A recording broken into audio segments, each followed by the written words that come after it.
There are nights in history when the world appears unchanged, when caravans still cross the desert and traders still haggle in crowded markets, yet unseen forces are already rearranging the destiny of civilizations. And it was during one such night in the month of Ramadan, in the year 610 of the Common Era, that a solitary man withdrew into the cave of Hira above the valley of Mecca, seeking refuge from the moral turbulence of his society, unaware that he stood on the threshold of a revelation that would echo through centuries, and that man was Muhammad, known among his people as Al-Amin, the trustworthy, who in the stillness of that mountain encountered a command that shattered silence itself, when according to Islamic belief, the angel Gabriel appeared and ordered him to recite, initiating the descent of the Quran during the sacred month of Ramadan,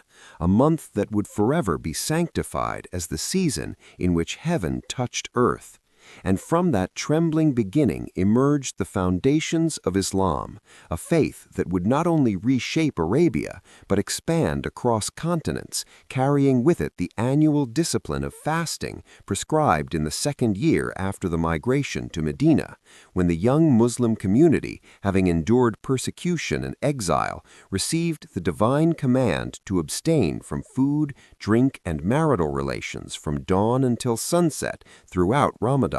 so that they might cultivate taqwa, a conscious awareness of God that would govern their actions in private and public alike. And thus fasting became more than ritual abstention. It became a moral forge in which character was tempered. For in the same month that revelation had begun, the community would face trials that tested both faith and endurance, including the Battle of Badr in 624 CE, fought while many were fasting, when a small force of believers confronted a far larger Meccan army and emerged victorious, embedding in collective memory the conviction that spiritual discipline strengthens resilience. And years later, in Ramadan of 630 CE, the peaceful conquest of Mecca unfolded as Muhammad entered the city that had once rejected him, cleansing the Kaaba of idols and restoring it as a sanctuary of monotheism, transforming the spiritual geography of Arabia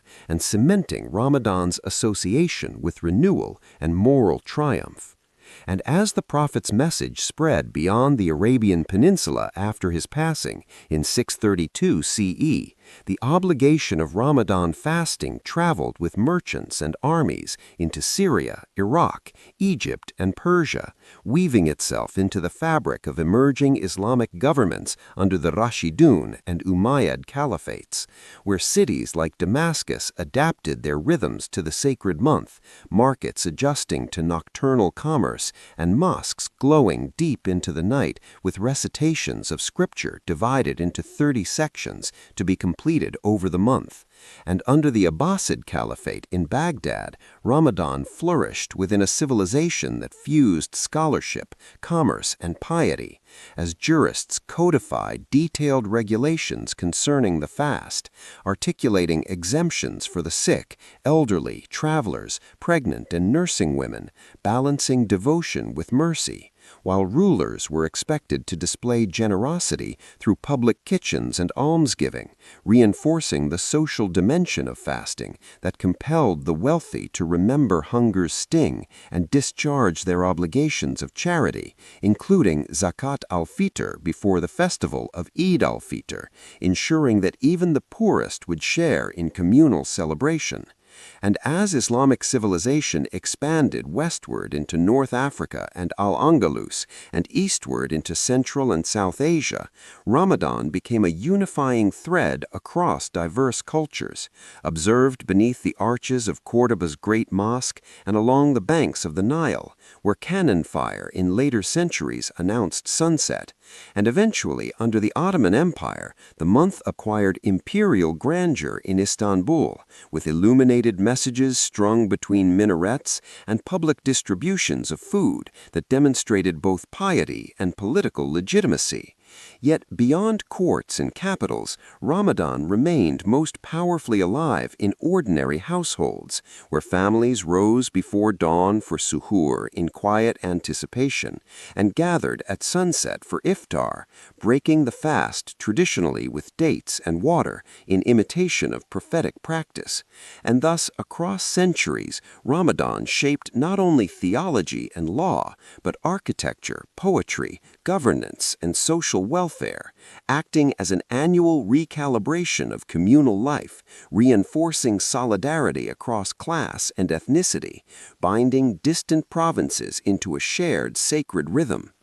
And even as Muslim societies encountered colonial domination and modern nation-state politics in the 19th and 20th centuries, Ramadan endured as a resilient marker of identity and continuity, observed in villages and megacities alike, adapting to electric lights, radio broadcasts of Quranic recitation, and later digital announcements of moon sightings, yet always anchored in that original moment of revelation, reminding each generation that fasting is both remembrance and resistance, a declaration that spiritual discipline can outlast empires and transcend shifting borders. And so, through 14 centuries, Ramadan stood as a civilizational axis, connecting revelation to governance, devotion to law, and private restraint to public transformation, shaping the moral imagination of societies from Morocco to Indonesia, from West Africa to the Balkans, a living inheritance renewed with every crescent moon. And yet, beyond its historical sweep and imperial pageantry, Ramadan unfolds most profoundly within the inner landscape of the human soul, where hunger becomes a teacher and thirst becomes a mirror. And it is here that the second movement of its story begins, in the unseen chambers of intention and consciousness. For fasting in Ramadan is described in Islamic tradition as an act uniquely attributed to God, who declares that it is for Him alone, and He will reward it, elevating the concept of sawab, spiritual reward, to extraordinary significance during this month, as deeds are believed to be multiplied manifold, voluntary prayers and acts of kindness carrying heightened merit, and believers striving to cleanse their hearts of arrogance, resentment, and heedlessness, understanding that the fast of the stomach is incomplete without the fast of the tongue and the heart. And in the final 10 nights, the atmosphere intensifies as worshippers seek Laylat al-Qadar, the night of power when the Quran first descended, described as better than 1,000 months, a night in which destinies are written and mercy pours forth in abundance, prompting extended prayers, whispered supplications, and sometimes itikaf, spiritual retreat within the mosque, as individuals withdraw from worldly distraction to confront themselves honestly, seeking forgiveness and renewal. And this spiritual psychology of Ramadan, rooted in restraint and reflection, has profound social consequences. For empathy born of hunger translates into increased charity. Communal iftars strengthen bonds among neighbors. Reconciliation replaces long-held grievances, and generosity becomes contagious, creating a culture in which feeding a fasting person is believed to earn equal reward, reinforcing networks of care and mutual responsibility.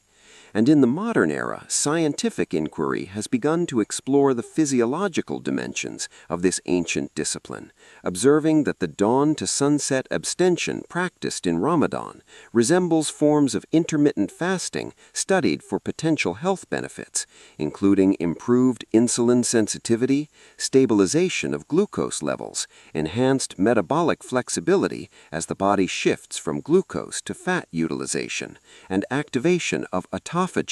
a cellular process that recycles damaged components and supports repair, with some studies suggesting improvements in lipid profiles and reductions in inflammatory markers when the fast is observed with balanced nutrition, though medical experts emphasize moderation during suhoor and iftar to avoid excessive intake of sugars and fried foods that can counteract these benefits.